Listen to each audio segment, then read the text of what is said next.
Esports Connected. I'm your host, Megan Van Petten. Today, we have Rebecca DeCretis. Rebecca is the Director of Customer Engagement at Hargrove. She currently navigates the federal government event space, looking to incorporate exciting experiences for federal agents and their customers. Hi, Rebecca. Thanks for joining. Oh, Megan, I am thrilled to be here. I'm so excited just to see you and to catch up. And, I've always been a huge fan of Esports Trade Association, so I'm happy and honored to be here. Thank you so much. Oh my gosh, we are so happy to have you as a member. And I think it's safe to say you'll be serving on our events committee for our event September 14th and 15th. Yep, that's correct. We just came up with a theme, Beyond the Game. Oh, good. Oh, I like that. That brings in every, ooh, yes. Oh, that's good. Yeah. Okay, cool. I love it. So we'll be setting up those meetings shortly. And thank you for all you've done and helping us in our past events. And so tell us what you're up to. You're in DC. That's right. Yeah, in DC. So where I'm based in DC is a pretty upcoming neighborhood called, or has been upcoming, Navy Yard. So we're right here on the other side of the Potomac. So with where my current gig, and this is coming post-COVID, at the disruption that happened there, my former employer was Freeman, and now I'm currently at a fantastic firm called Hargrove. They're based in Washington, DC, and really where esports comes in is that Hargrove is a mammoth event supplier here in the East and the DC space. They've done inaugurations, they've done NATO summits. We just finished the climate summit at the White House last week. So we're really niched into the federal government experience. So I know people always are kind of saying federal agents, what event space is that? What does that look like? And, and there's so many exciting events happening in the federal government. And what we've been interested to find out is that with this administration, as with every administration, right, there's such a turnover of individuals, postings, offices, bureaus. So as this new administration is kind of getting their feet wet and then transition teams are left, there's great excitement in this federal government world. Particularly, we've seen there's an eSport program that the State Department just launched. We're looking at other digital events and, virtual events experiences that the government is looking at. But of course, our greatest passion is for bringing things back, getting things back into in person and things like that. So long answer to your short question, that's what I'm doing here. And we got up and running in March, and it's been a ball. It's a fantastic team. So very happy.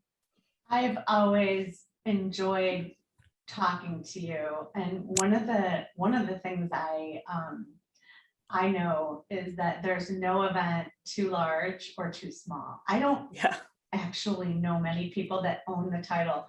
I do mega events. I mean, that is just a statement in itself.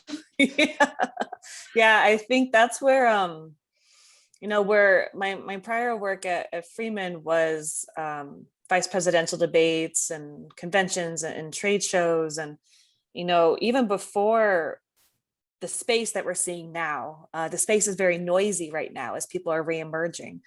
But for a lot of clients and customers, the differentiator between a mega event was not only capacity, but just the production and the logistics of the event. I was also introduced to that my final phase of grad school. I was awarded to this student program to participate or study in the pre-production of the Tokyo Olympics. So that was a whole nother ballgame as far as just productions and logistics. And as a young person, I was very, very lucky to have gotten introduced to events at a big level. My first event was a National Retail Federation trade show at the Javits Center in New York, and that attendance was 34,000. So once you start at that level, there's no looking back. But with that being said, no event, I've also done roundtables that I swear to you, Megan, I've done roundtable dinner receptions and ceremonies that have taken just as much blood, sweat, and tears that mega events have taken. So it really does depend on audience, client, and counsel, and what motivations are and what they're hoping to get out of it. And where esports came into that is that we were seeing so many gamification trends, especially around 2015, 2016. Everyone was talking about beacon technology. You'd walk past a booth on a trade show floor, all of a sudden you have a coupon from that booth in your email. You didn't even know how that happened. Yes. That was beacon. So that was the gamification. So what would be funny is that we'd be on site with the client and they want to, if it was they want to do a pavilion to generate foot traffic, to make something interesting and kind of sexy to get people talking on a trade show floor. And they'd be like, well, my son or my daughter, they're on the Twitch and they play the video games. There was already those conversations happening in 2015 and 16 about how to incorporate gaming into events. So that became my professional kind of like thought baby. And then I was lucky enough to get into a grad program. And then I was even more lucky enough to have a master's thesis in gaming. So it's really come together well, and it's exciting. Yeah, I'd like to hear, I know it was picked up by the International Federation, and you've just had an incredible amount of press around your thesis. Congratulations, first off. Well, thank you. Making such an impact and sharing your work and your research, and as one that I've also done my thesis, presenting it and graduating. So the whole thing is such a project. Tell us a little bit about your thesis and how it came to fruition. And yeah, so I think for the end, Megan, you hit the nail on the head when you do the defense of the thesis. It's just that, you hear of those doctoral students defending their dissertation and they leave the room, and then they know they pass if they open the door, they say doctor, and they come back in the room. Yeah. So mine was fairly similar, where I was lucky enough to have some really great players in the esport arena in my jury. This is a virtual Zoom because I defended my thesis in May of 2020. So the last semester was a little bit of a crunch to the end as we all went virtual. But so I had some really great players, actors in this space who were jurors. Then I had a great advisor team. So my director of faculty was like, okay, Rebecca, thank you so much. We're going to send you into a breakout room. I was like, oh, this is where they decide if I passed or not. So I was like, okay, I'm going to make fun. I'm going to, keep fun of this. And so while I was in the breakout room, I ran and I got a t-shirt. It was at Georgetown University in Washington, D.C. So I went and I got my Hoya Saxa t-shirt. And so when I was brought back into the room, I was wearing my Georgetown t-shirt. I had changed. So they're already like, oh, I'm like, I'm just going to go big, guys. So about that defending process, I understand. But the thesis itself was fascinating. So I think it took I was hoping to incorporate it with the Tokyo Olympics, but because of field research that was no longer available, I was supposed to head over there in March of 2020, yet plans changed. So, and with all good event planners, we know that there's plan A, B, C, D, E, F, G. So I went from plan A to plan B, which was just focusing strictly on the Gen Z consumer for esport live event digitization. And that was a fascinating aspect of seeing how the Gen Z consumer is so different from what we were anticipating them to be. Their preferences for a influencer or a specific esport athlete, rather than a fan retention for an esport team. That's going to change how esports is presented to events. No, that's going to change how esport events is presented to audiences, because if these are audiences who are really there for a person rather than a team, that's going to change the experience. That's going to change how you handle that. So there are a lot of really great aspects that came through that. So I was happy and very honored that the event industry and hospitality industry responded so well at a time that was so disruptive. 2020, there was a lot going on, and I was just very humbled and very happy that the thesis was able to get through to the people that it did, because I really do think that the idea of esports and gaming was exciting amid just what we're seeing in the disruption. So International Federation for IT and Travel got wind, and they published. Then I was able to formally present the thesis at the conference in January. And they're a very large conglomerate of hospitality academics.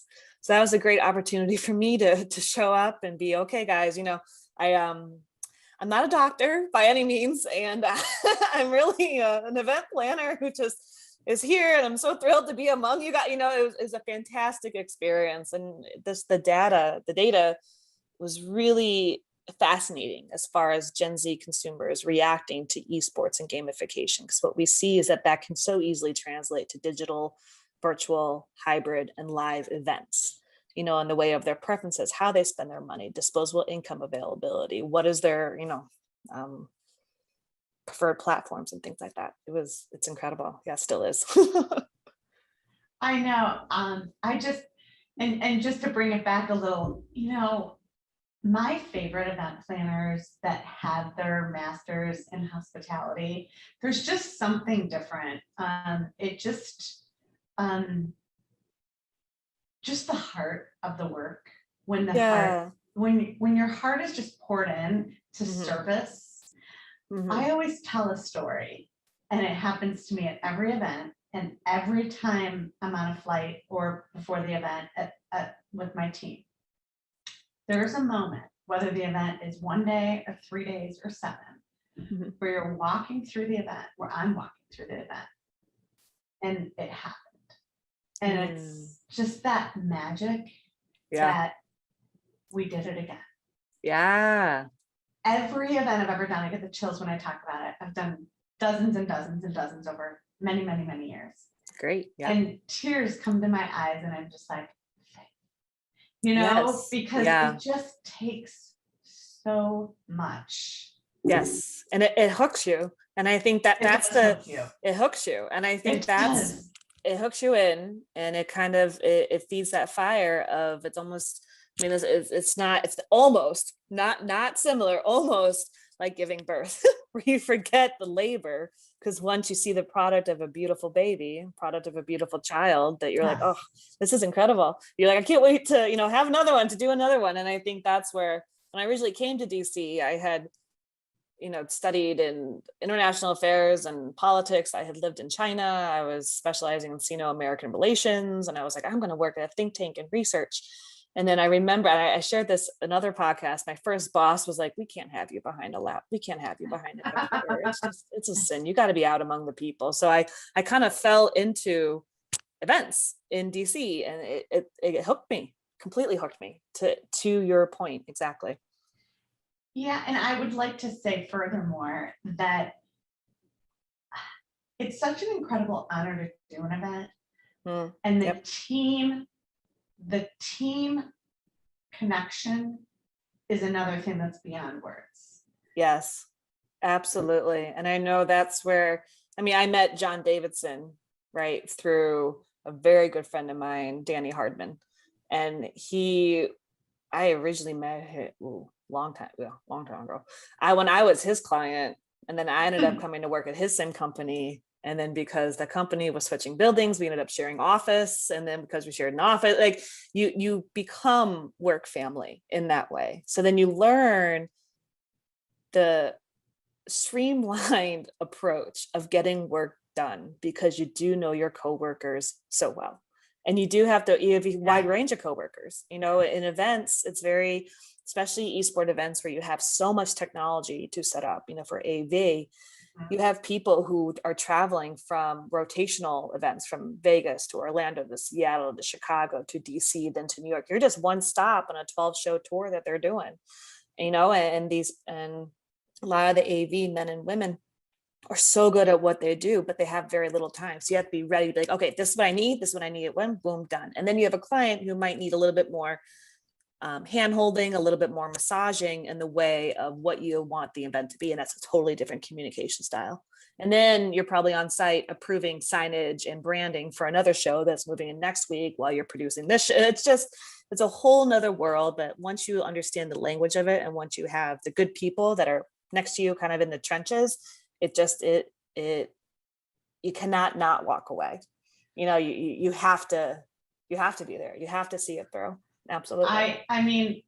There's someone I've worked with at least 15 years who I've never done an event without a physical event. Yeah. And he is such a calming force. We call him Silver Fox. Oh, and you'll meet him in September. Okay. We call him Silver Fox because when I met him, his hair was brown. So that's how long we've known each other. But we always, in the day, as of 2 years ago. We have these ear, headsets in to talk to each Yeah, other. sure. And the very last event we had, he was like, so there's no reason to concern. And this is during a show, right? This is during a conference. He says, there's a leak in the roof. So I'm gonna, and he's talking, to the whole team. Yeah. And he's calm as can be. And Yeah. then he says, so I'm gonna need a bucket. Somebody can call maintenance. And he's working the back top table. Yeah. And then he said, and there's some wires also Exposed. exposed. And he's still calm as a cat, Oh, right? yeah. And Cool then he as a says, cucumber. and a small fire. That's the best that you have. See, and we all have war stories like that. The first thing that pops up in my mind is I was at an event in Pittsburgh, big event. We had the entire convention center, and we look, and I see one sign, and I see it was something like, integrate innovation and exciting. Let's just say 3 tag words for a show look, and innovation was spelled wrong. I'm like, oh, that's just probably one sign. And then I look, I'm like, nope, no, oh, okay. So the logo has a typo. So to reprint 7 football fields worth of signs in about 24 hours. And it was like, okay, and this is just how we do, and this is what we do it. And I'm sure the people who will tell me, and this is my approach to it. However, my colleagues or the people I work with are sure like, Rebecca is an Energizer bunny and she goes, which I do. But the point is that you still have to remain open to opinions, be calm when you need to be calm, because I think that's where a lot of event planners tend to burn themselves out so quickly, is that if you are doing a buffet and a Diet Coke and you have tons of Diet Coke or soda or pop, wherever you are in the country, whatever you call soda or pop, and you're so focused on the fact that one of the Diet Cokes has a dent in it. You can't look up and see that a forklift hasn't been moved out of the ballroom yet from hanging a banner. Right. That's where you have to step back and look at the big picture. And that's where, especially for young people in the industry, that's where that tension of difficulty of the job comes from, because you don't know what you don't know. And until you find yourself in those experiences, you'll know how to prioritize. And then even this week at a sales call, we had a competition, like, okay, someone send your most in the weeds photo. We're all sending photos of like, there's a picture of my boss like vacuuming a stage at like, a presidential debate, because he's in the full suit. He just wants to get it just right, and that's when you were able to kind of step back and be like, oh, here's the big picture, but here's just a couple little things I want to fine tune, rather than the little fine tuning things that escalate to a big picture. It's an interesting way of approaching it, for sure. It is. I will never forget when I got into events and I had my first one. And someone very wise to me said, put your seatbelt on. Yes. Because you have no idea what you're getting into. Yeah. And it's going to be some of the most rewarding work of your life. And it has. Yes. I mean, I just have such great respect for event producers. And one thing, I would have to say about esports, what I love is the elevation of the experience. And the commitment to that. Can you talk a little bit about that? Sure. And I think the elevation of the experience so comes from what was a subculture that now has become mainstream. And there's been such a firm wall of corporate discretion of who's allowed into that space. And when certain corporations are allowed into that space and they do it well, they're more than welcome to come back and become partners. When corporations are allowed into the space and they maybe missed the mark on the first time, they're not invited back, and that's okay.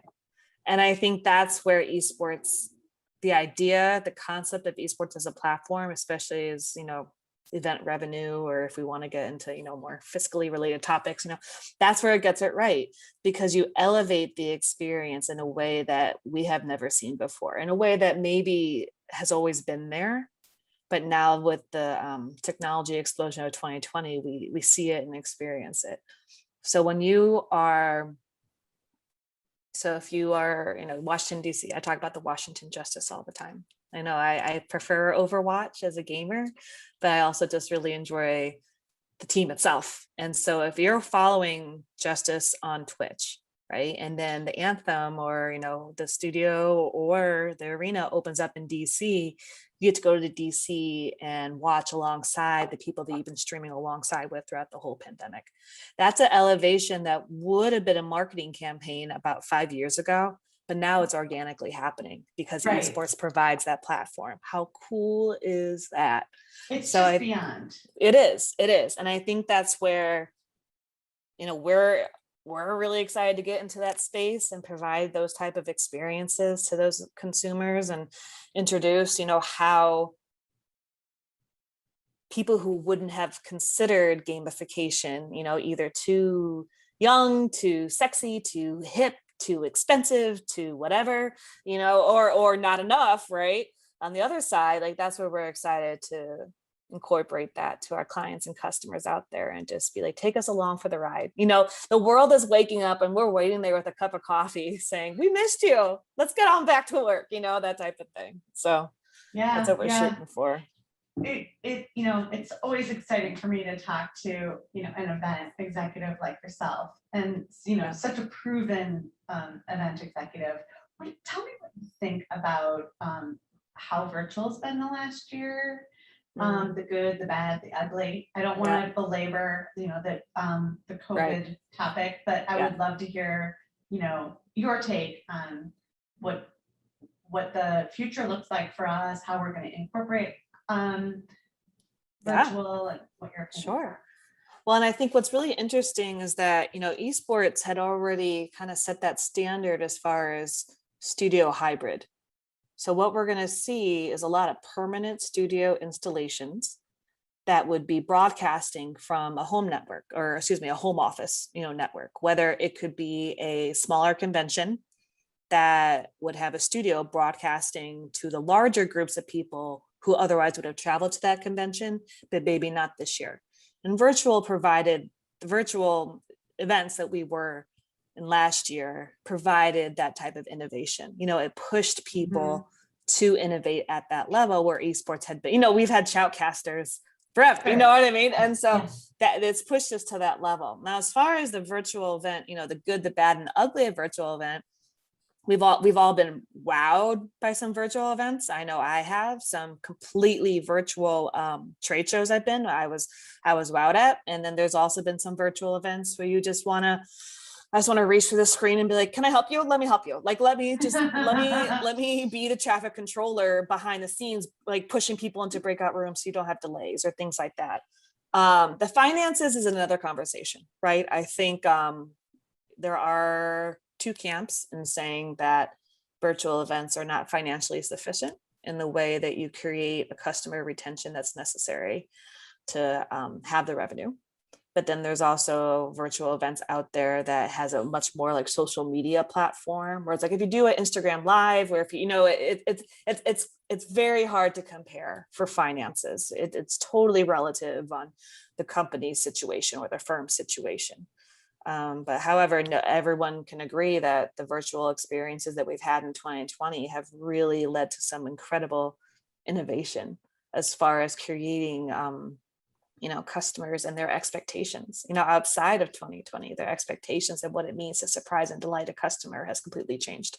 And I feel like sometimes event producers, because the work is so quick and so high standard and demanding, to surprise and delight a customer, whether sometimes when it's in the plan, it will work out fine, but then sometimes we wait until there's a complaint to surprise and delight, right? So if the lines are so long at registration, maybe we get a couple of gift cards, walk up and down the lines, like, hey, thank you for waiting in line. Have a cup of coffee on us, and give them a $5 Starbucks gift card. That's a surprise and delight concept. And that's that master of hospitality. You are. Exactly. Yeah, exactly. Like that's the surprise and delight of a customer that could potentially have something negative to say about the event experience. So you're trying to change it.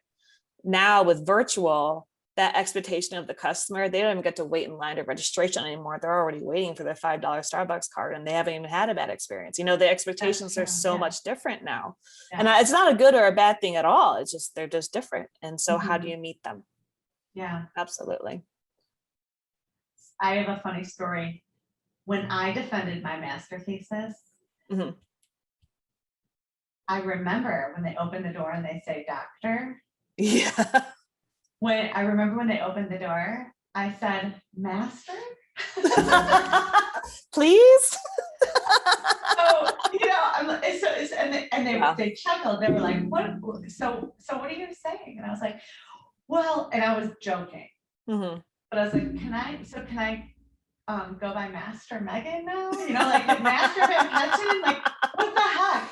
Yeah. We go through all this work to get our masters, Yes. and then boom. Yes. So I had to Yes. share that with you when you told me your Yes. story about the defense is tough. My thesis took me a year.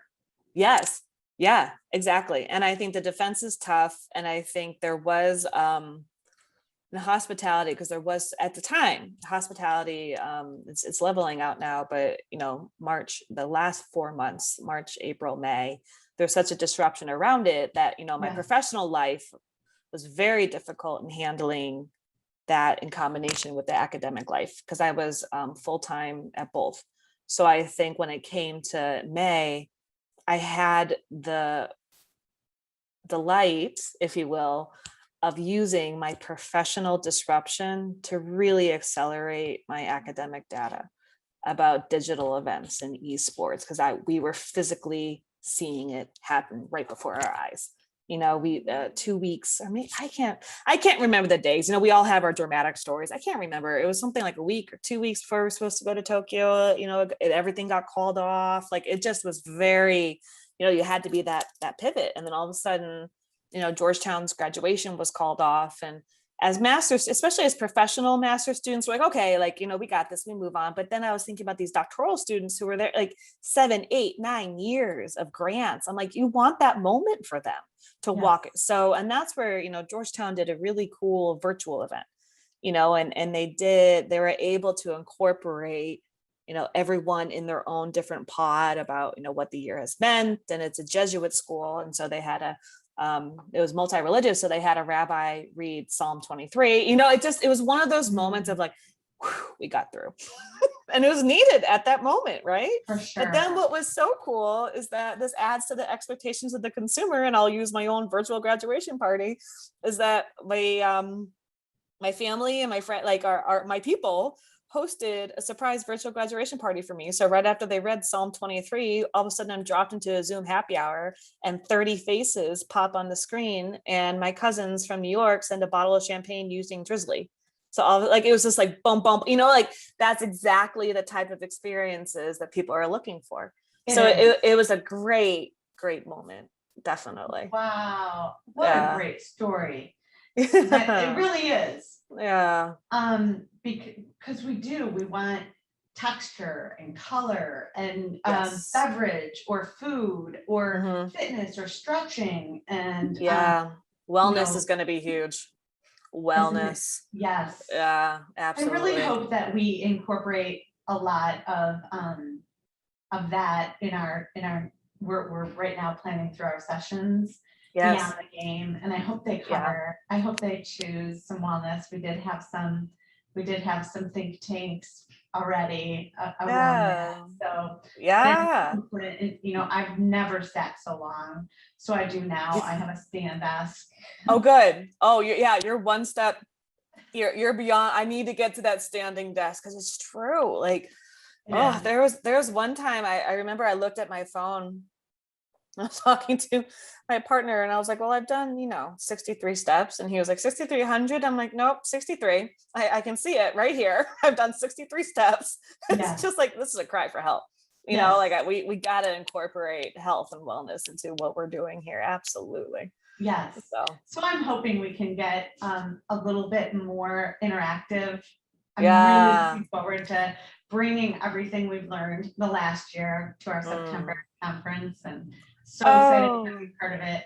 Yeah. What else would you like to share? I mean, I don't want to put you on the spot and ask why you joined. I would love to hear a little bit about your experience and your membership with the Esports Trade Association, and then if you have some parting advice for our community. Sure. So, I joined because when I met you and John Davidson and I had crossed paths prior. John, I had on my own eSport podcast, Shoutcaster Limited. He was the inaugural guest on there, and he was very, I didn't know that. yes, he was my first Like, guest. you have such good taste in people. I- John Davidson is such a great guy. He is, and I was so flattered that he said yes. And so, and you know, and he used that time to talk about leadership. He used the time to talk about his routine. He used the time to talk about, you know, to the theme of September's event, he used the time to talk about beyond the game.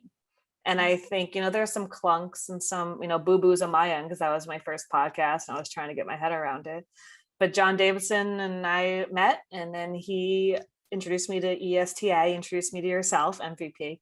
And so as we were talking through it, I was like, this is just a good group of people. Because, you know, again, and I've said it already, like the space is noisy.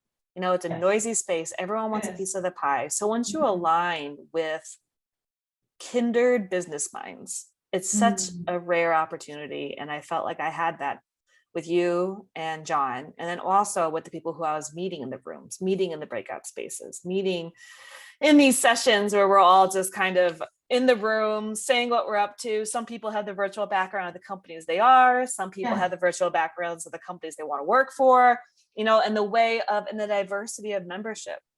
You know, you have individuals who provide insurance to esports, then you have individuals who are specializing in the collegiate space, and then you have individuals who are gamers themselves, and you have marketers. Like there's a very well-rounded base of kindred business minds that I think is difficult to replicate, and you guys got it. So I think that's something that I really encourage people to take advantage of. You know, if and I think that's one thing I learned, I'll be completely honest, you know, March and April, I was furloughed from my job. You know, events with attendance over 100 people weren't happening, let alone 25, 30, 100,000 events weren't happening. So I realized, I'm like, okay, my resume is going out, my connections are, you know, so I had to make my podcast my living resume. I had to flip that model to get my voice out there, to be employed and to be hired, right? And that idea of flipping the model was so often encouraged by the people I met in the esport world while I was researching for my thesis, then accelerated by the people I continued to meet in ESTA. So the people who approach ESTA now who are interested or maybe not be aware, just be aware, if you don't want to flip the model, if you don't have questions and maybe you're not curious, still join, because then the creativity of the people who are in it is gonna hook you, and they're gonna, you know, encourage you to think outside the box. And if you are curious and you do flip the model, then we're your people. So it's a great organization. So I really enjoy being a part of you guys, and you know, even just having quick brainstorm that resulted in the level up challenge and, you know, things like that. Like it's a good community. I remember I had a mentor tell me, wherever you go, you'll find your tribe. Right, exactly. Yeah, So you gotta find your be people. yourself, Right. you know, and your people will come. And then your parting advice for the industry? Yeah, I think as long as you prioritize the experience, you know, I understand, and that's it. Prioritize the experience, whether that's, you know, Riot Games is very player centered. So for Riot Games, you know, prioritize the experience for the players. If you're a marketer, prioritize the experience for the customers.